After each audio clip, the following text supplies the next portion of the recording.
I invite you to just relax into the rhythm of the music, letting your physical self rest. Just focusing on the natural rhythm of your breathing.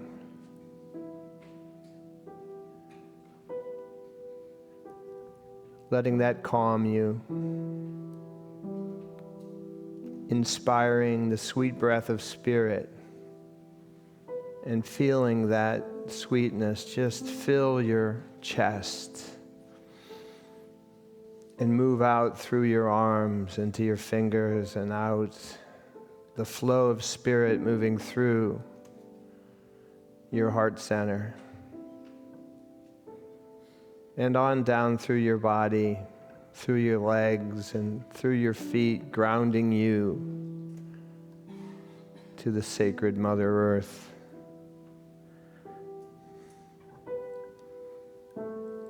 The theme of this morning's meditation is recognition, awareness, appreciation, and gratitude of the blessings of our life, of our lives. To do so, we'll exercise the power of imagination. Don't work too hard at this, but let your mind open to time travel. Travel back with me 6.5 centuries or so to the time of Geoffrey Chaucer in England, the setting for his famous Canterbury Tales. Pilgrims heading for the Canterbury Cathedral on a spiritual quest. You are one of those pilgrims.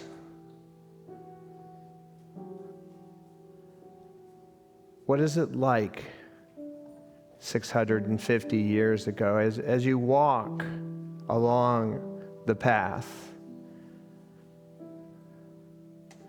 You hope it's not raining.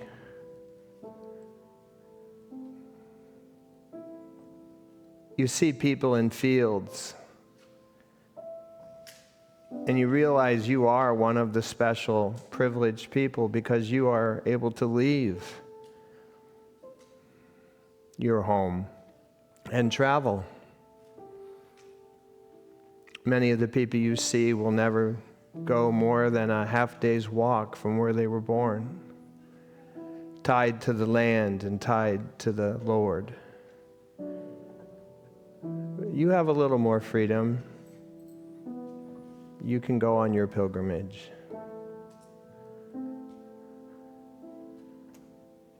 You stop at an inn. You must have enough money to buy food. They don't bring water to your table. If they did, it would probably be muddy,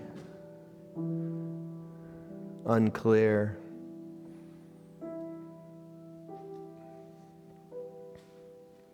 You're eating well. Many people are simply eating hot porridge, subsisting on the same thing day in, day out.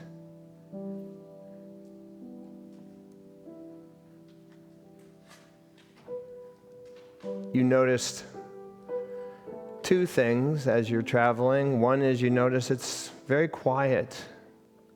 There aren't so many noises in the environment, just nature, birds, animals, the wind. You notice a lot of odors, the odors of nature, and as you get closer and closer, the odors of people, the odors of places. It's a very different world than what you know. And at this moment, a magical moment, you time travel again and you come back to now, to the present day, except you bring a friend with you, a friend who is a pilgrim from that time. And you're about to see your world through their eyes. And they're about to see a world that is far beyond the limits of their imagination. Imagine that you appear on the road near your house, and your friend is saying, "What is this?" And you're like, "What?" And they're like, "This path. It's so nice. My ox cart would travel so easily on this road." And then you're interrupted by a passing car, which blows their mind. And they're like, "What is that?" And you're like, "That's how we travel." And it's so fast and it's so comfortable, and he can't even imagine it, or she. And then you walk into your house and it's a very hot day, but you walk in the front door and you're hit by a blast of cold, refreshing air. And they're like, "What is this?" And they're like, "It's climate control." And they see your house and they see your furnishings.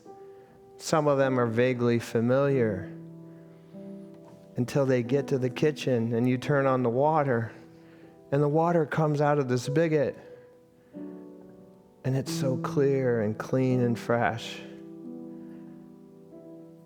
And your friend is amazed, and then they touch the water and the water's warm.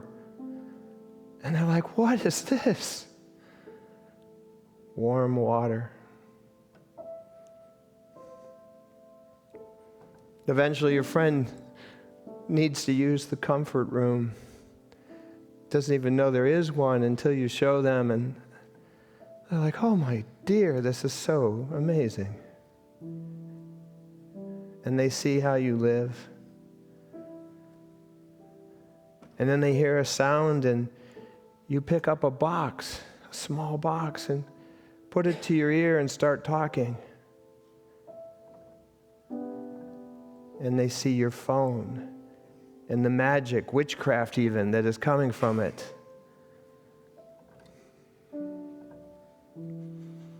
And this experience will go on, and different things will appear to them almost as magic, beyond the limits of their imagination, things that we live and enjoy every day.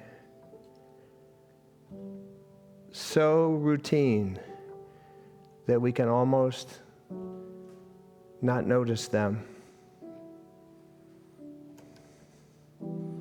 There's a lot happening in our world,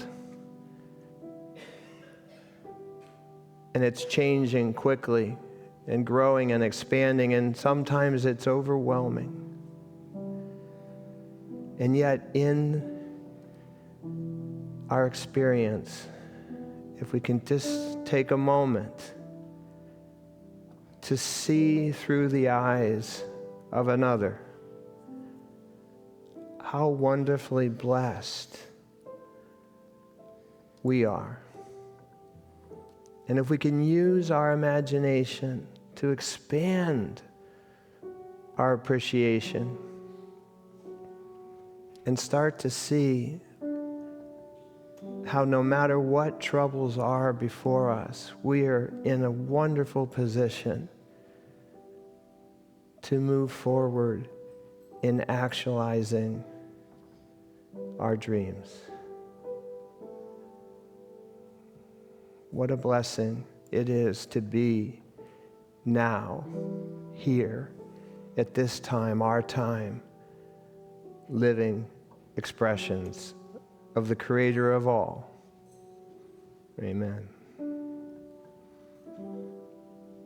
Let's just take a moment of silence to appreciate the blessings of our life.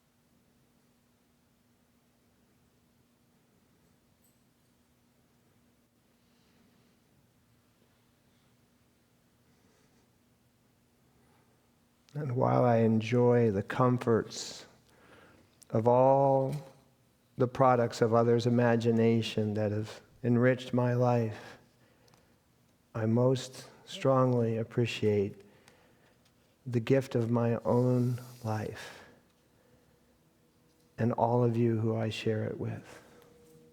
Amen. Nadine, that was a pretty nice rendition of that song. Thank you. Thank you, Mike. Thank you, Travis. Living at the limits of imagination. Near the end of Harry Potter and the Deathly Hallows, Harry is apparently killed by Voldemort. We know it's not real.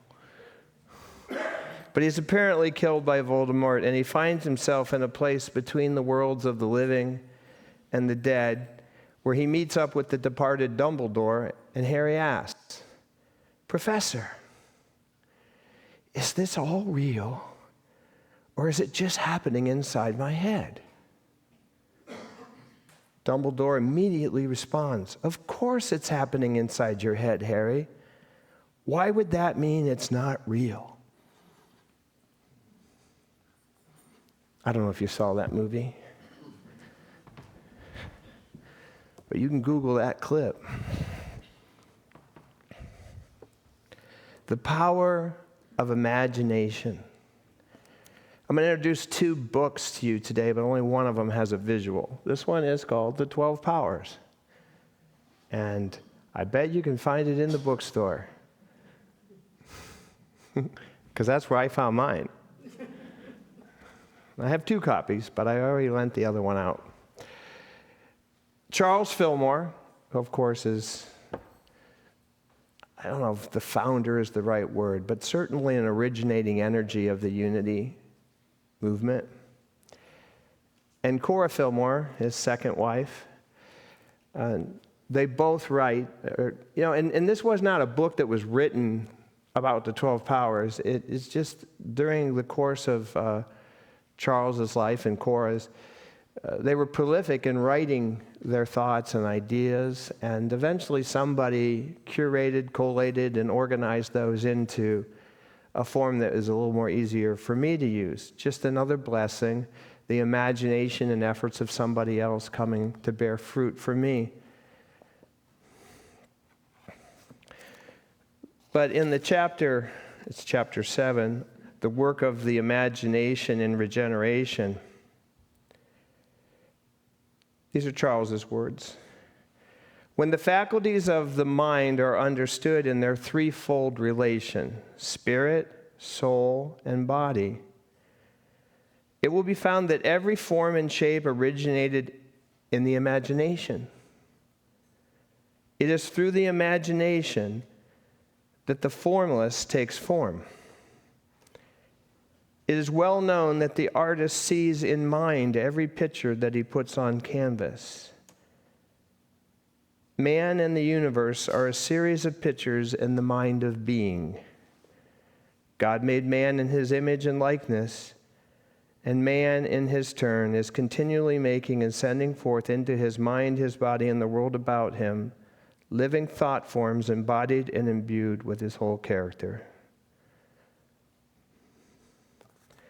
So, I have 3 points to make today. The first one is, imagination is a big deal. So I want to bring awareness to how pervasive imagination is. I mean, maybe from Dumbledore we can take that everything, real or not, is in our imagination. And to some degree, I'm going to make an argument that that has truth to it.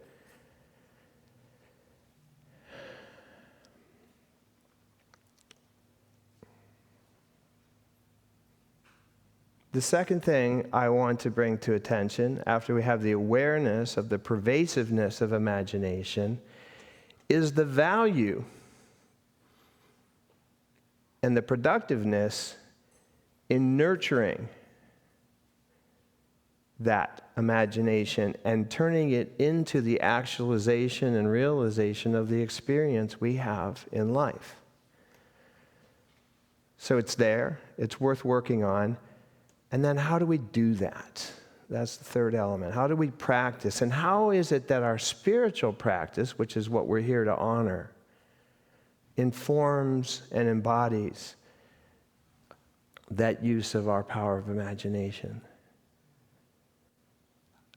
I mean, we are bits of the Creator finding a way to express in the physical realm. But we know that we're more than just form because of something that we call soul, usually. Tom Brady, anybody know who that is? He was a quarterback for a while. And I think he's on TV now.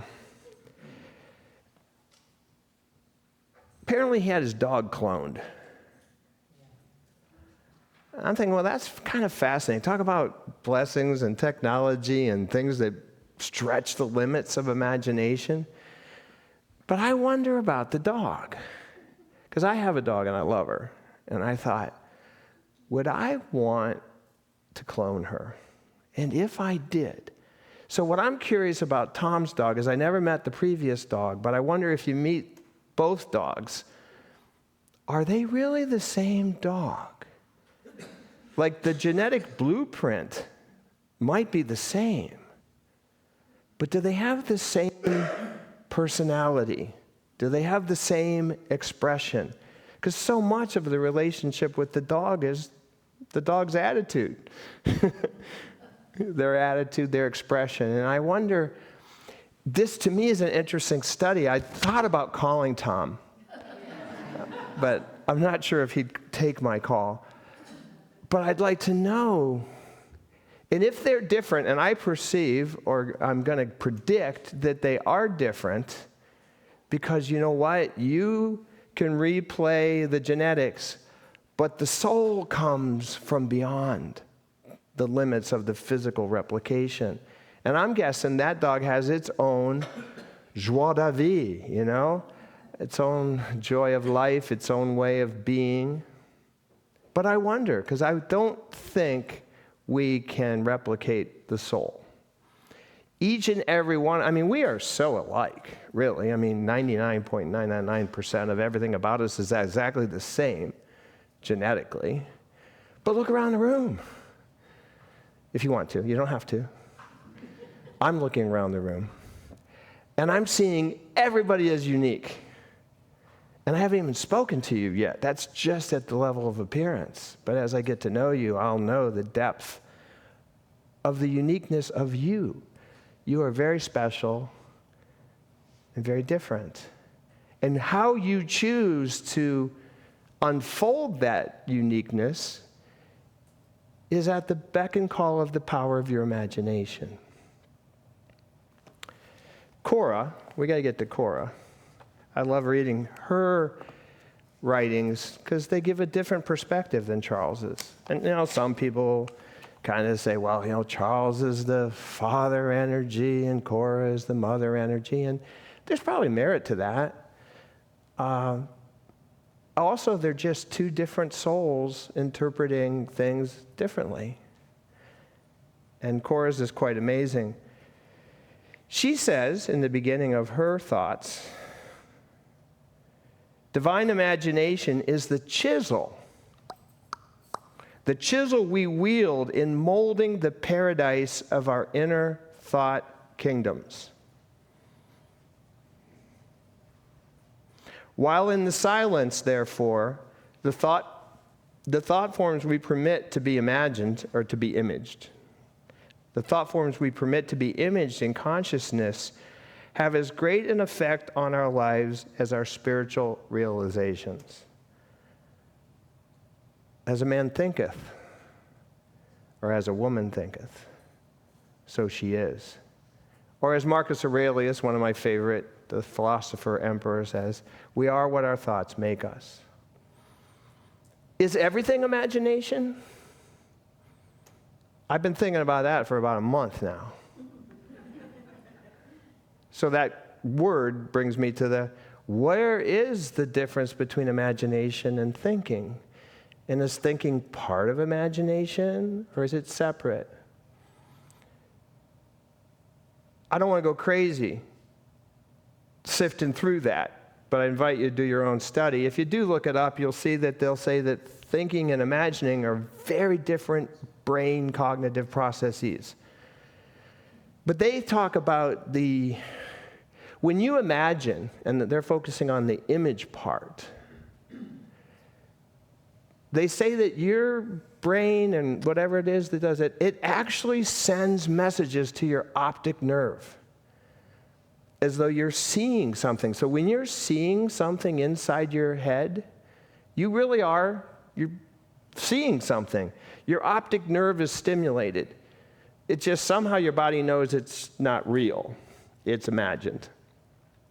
So there's that part of imagination which is imaging, and when I think about thinking, like I might think, how should I drive to Unity this morning? Well, I'm thinking strategically, because thinking drives toward an outcome, whereas imagining can be anything, including things that are never going to be real. Science fiction. Although science fiction keeps coming true in time, but there are things that are fantasy, and they can be imagined. But when I think about how to get to Unity, I don't know how it is for everybody, but I see maps in my mind. I take this road, it goes that way, it gets to that, I see the intersection, the intersection, I hope that train light at Broad Boulevard is not on when I get there, okay? And so I imagine, or if you think about limiting imaginations, for example, I might think about, and I love to pick on families, so if I think about holidays, and I think about, well, if I go there, and then I'll start to imagine scenarios. I'm going to say something to my brother, and he's going to say something back, and the next thing you know, somebody else is going to join in, and it's going to be chaos. Sometimes that's fun, other times not so much fun.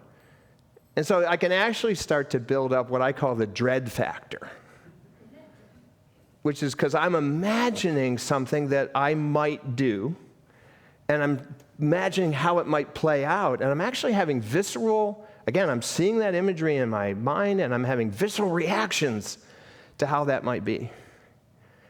And it hasn't even happened, and it doesn't even have to happen. This is the limits of my imagination, where I only see things happening according to the patterns that I've become comfortable with. And I've talked about this for weeks now, about seeing people for the first time when you see them, and releasing all those patterns that you expect from them, all those patterns that I expect from myself of how I'm going to be with them and how they're going to be. And if I can just relax all those limits, I can actually see them as the emerging, magnificent being that they are in that moment, whatever that looks like. It's up to them and the limits of their imagination. But I don't need to limit them by projecting how I need them to be. I think about the work I need to do around my house so I can work on my tan, that's good. But some of those tasks that I do are a pain in well, mostly in the hands, actually. And I can think, I got to do that. And the dread factor gets strong, And I'm like, but see, this is where we want to push against the limits of imagination. And quite frankly, one of the limits that I've found is that I'm allowed to get help.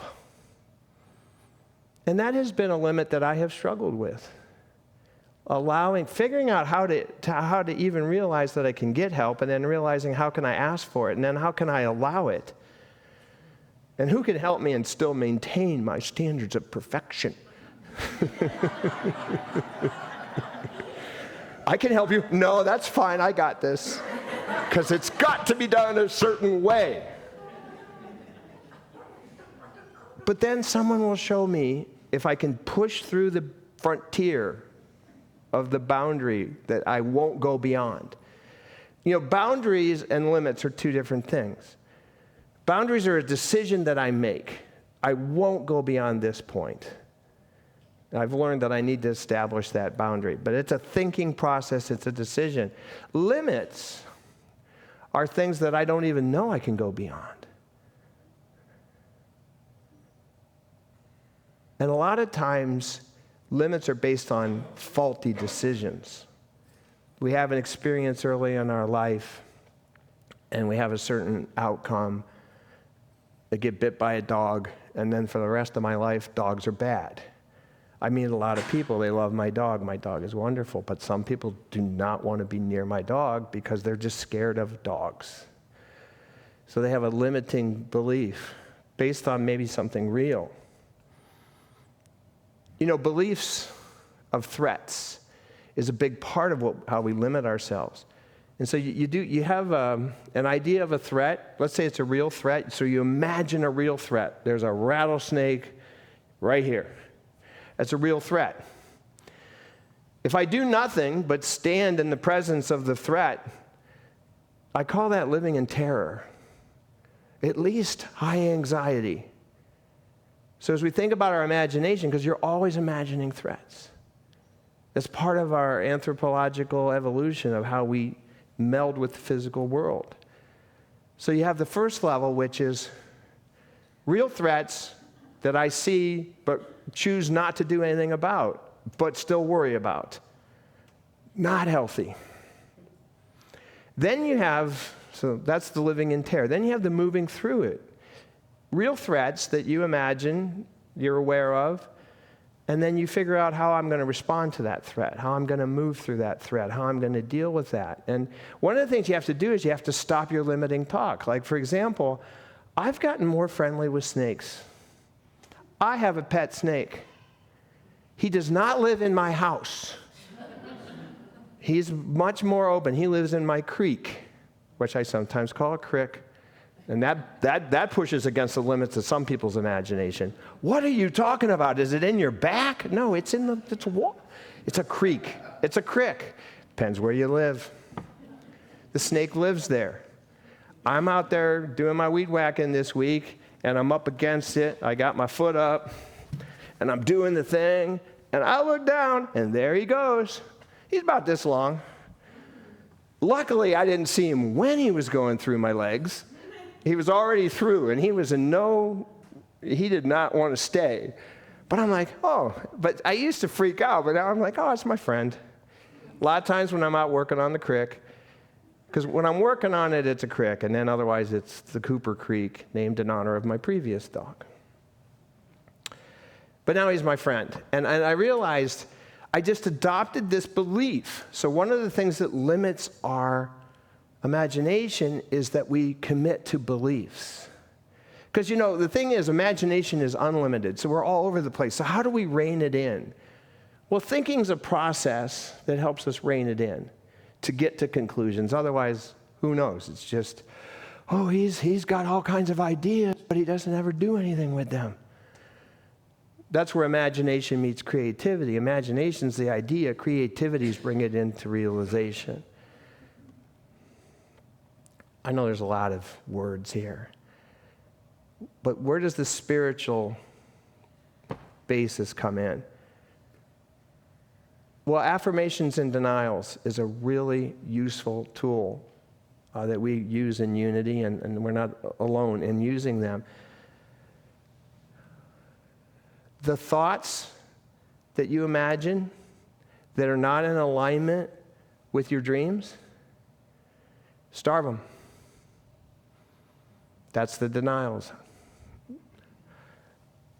I deny that snakes are bad and that I need to be afraid of them or hate them. A friend of mine I'm golfing with, somebody took a picture of a snake, sent it to the group. He's like, I hate snakes. And I'm like, yeah, I used to say that. And I said, I saw a version of myself I imagined. Get that. Imagination's everywhere. I imagined a version of myself in him because I used to say that. And I realized how limiting that is. You say things like, I hate. Very limiting. Then, because as soon as I say I hate it, I feel the necessity to confirm it and make it true. So there's this confirmation bias that limits my beliefs. Sometimes you'll say, I'm not good at dancing or singing. A lot of people say, you don't want to hear me sing. I'm not good at singing. I used to say that too. I don't say that anymore. I'm still bad at singing. In some people's, listen, where's Nadine? Nadine, you have a blessing, and thank you for sharing it.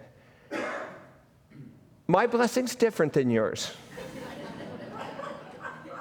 But I am more willing to share it than ever because I stopped telling myself that I don't sing well. It's just that a lot of people don't want to hear me sing, and that's okay because that might blow your dream, you know?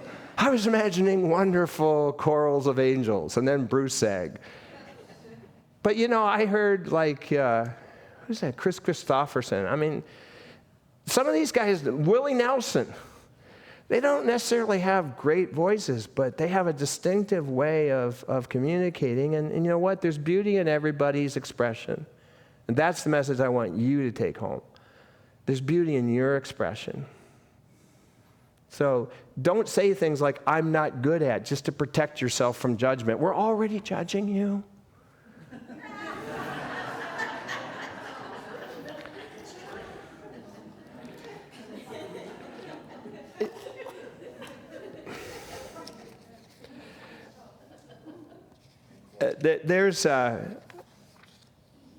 I'm out of time for today. And I would love to just go on and on and on about this because it's kind of fun. And I've been playing with it for the last few weeks. But in terms of these limiting beliefs, so if you choose a boundary, that's about you nurturing, honoring, and respecting your life, like the theme of the month, But I think what I want you to do leaving today is to consider evaluating your limits and saying, where did that really come from and is it real? Because we have the third type of threat is an imagined threat that isn't real, but we imagine a threat to justify behaviors. Not to be overly political, but one of the things I came across when I was thinking about this was a survey recently. It said 51% of a certain political party believes that illegal aliens are voting in such high numbers that it's affecting who runs our country. There's absolutely no factual evidence to support this other than a very few aberrations. This is not what's controlling our elections. But if I adopt that perceived threat, it justifies a lot of the hostility. It justifies me treating anybody who is seen as a potential illegal alien harshly, as less than. And it also gives me the power to say elections aren't fair, they aren't real. So wherever you have a perceived threat, you got to really ask yourself, is that real? Or am I making that up to justify doing something? You don't need to justify yourself. So the point of this is, in our meditations, in our prayers, and our affirmation and denials, we're trying to connect to spiritual truth, which is whole and true. And you're going to find it's connected to love. And then you have accepted truth, which are all the things that if I say something enough times, you'll start to think it's true. Maybe. Spiritual truth versus accepted truth. Arthur C. Clarke said, the only way of discovering the limits of possibility is to venture a little way past them into the impossible. So I invite you to challenge your limits. Look at the things that you might take for granted and say, well, at least try to, like the meditation, find the blessing. The second book, now I have to say something because I promised 2 books. Atlas of the Heart by Brené Brown. I don't know if any of you have heard of it. She's amazing. The book is also very good. 67 different emotions, really understood in a way of how they show up. They will help you in your relationships if you connect with her work. Brené Brown. But she talks about hope. And hope is not wishing. It is knowing what you want, finding the pathways to get there. So clarity in your imagination, pathways in your imagination, and then agency, the belief that you can make it happen. Hope is a very active process. It's not toxic positivity, which is everything's great. Sometimes people say that. In unity, people say everything's great. It's actually not what unity says. But that idea of toxic positivity is no matter what, we're just going to stiff up our lip, see the positive side of this. It denies our humanness. It denies the pain. It denies the reality of it. We need to be present to the reality and still have hope. But hope is about clarity and pathways and agency. So that's Atlas of the Heart. So we'll come back to Thoreau to finish. Because what we imagine, we can have. And Arthur C. Clarke says, in order to imagine what's possible, we got to go beyond what's possible, not stop at the door. And Henry David Thoreau, go confidently in the direction of your dreams. Live the life you've imagined. So, good luck with that.